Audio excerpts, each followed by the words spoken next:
Hey everyone, thanks for checking out another gaming review. Today we're going to talk about Mafia 2. And the Mafia series is one of my most favorite video game series of all time. I remember back in the day in 2003 playing Mafia 1, Lost Heaven. And now Mafia 2 was released in the late summer, August of 2010. And I still remember it coming out and I playing it. Where the first Mafia game was playing and taking part in the 1930s, so before the Second World War. This Mafia 2, the current game that I'm talking about, takes place in the 40s, mid 40s to early 50s.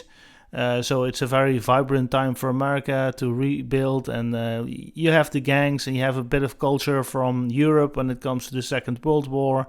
And we got this Scarletta guy that comes back as a soldier, and he gets back to his old friends, and they try to build and gain a reputation inside the Mafia.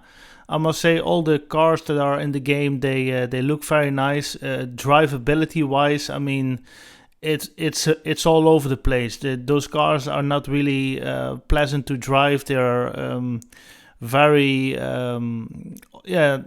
like what I said, they're all over the place. When you think about GTA, the GTA games, Grand Theft Auto, that's way easier to control a car and to drive fast, and you have more maneuverability.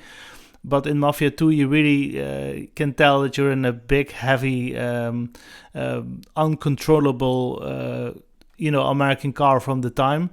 I do have to say that all the models in the series, they look great, they look authentic. And also the characters that you come across and the missions, they are very authentic, and everything is worked out in great detail. And you can really tell that you're climbing up in the world of the Mafia family. So you also have to do with betrayal. You have to do jobs for mob bosses, basically, to gain the respect. At a certain point in the game, you will be initiated into the Mafia family, and not very long after that, you're being betrayed. And it's just a great game. It's a great game when it comes to the authenticity. They really put a lot of effort into the details, into the cars. And for me, it's a title that I haven't played for very long. I think in total I finished this game maybe 3-4 times, and the last time I here covered it on this channel, so I have a complete walkthrough of the game.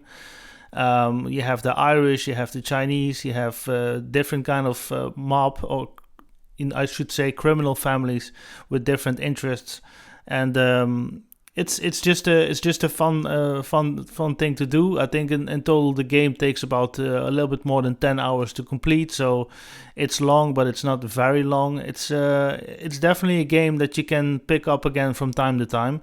And the last time I played it, again, I put it here on this channel, I really enjoyed it. So I covered Mafia 3 and I covered Mafia 2 on this channel. Maybe one day we'll cover Mafia 1 again, but that's very old school. But it's just a great game. It was always an alternative for me to Grand Theft Auto. Grand Theft Auto is more positioned for the big masses. They will all find their joy in Grand Theft Auto, and it's just different. When you more about a history buff like myself, when you think about the 30s, the 40s, and the 60s, because Mafia 3 takes place in the 60s, it's very well done. Every era, every decade is put together when it comes to the cars and the music and the outfits and things, what was going on. So what you hear on the news, basically. And in Mafia 2 you hear about the Second World War and the end of it, and it's just a great fun time. It's a fun place to be, and I have fun memories looking back on this game. So I hope this review shows you some insight of what Mafia 2 is all about. Nowadays it's not that expensive no more on Steam, so if you want to have a good time just for a couple of weeks, you have a new game, it's definitely worth it, and you're going to enjoy it. It's very enjoyable. Maybe this is the best one out of the series, I think. Yeah, thanks for watching, and we hope to see you guys in a new review. Thanks for watching.